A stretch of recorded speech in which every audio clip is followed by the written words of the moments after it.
Damay-damay na umano ito sa ngayon ang isa sa mga isiniwalat ni Senator Marcolita, ang isa sa leaders.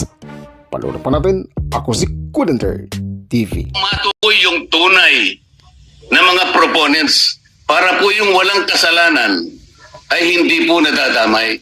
Mahirap po na magbanggit sila ng pangalan dahil ito pong nagbabanggit ng pangalan ngayon ay galing lang sa amin kahapon at napatunayan ngayon ng bilyon-bilyon ang ginagasta at magdadamay siya.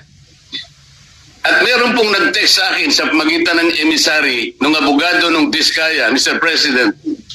Meron po palang isang congressman, kanina pong nag-hearing sila, nakausap yung abogado ng Diskaya. Kailangan, meron kayong matukoy na senador sapagkat makokontempt kayo.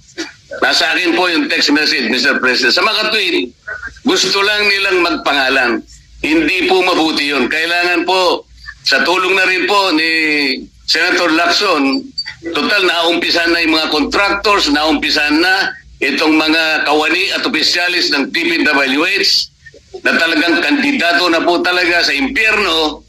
Matukoy po talaga kung sino-sino po yung palaging kausap ni Yusek Cabral na sila po yung sindikato dito. Para po yung walang kasalanan ay huwag pong madamay. Maraming salamat po, Mr. President. Salamat po, Your Honor. Yeah, maraming salamat.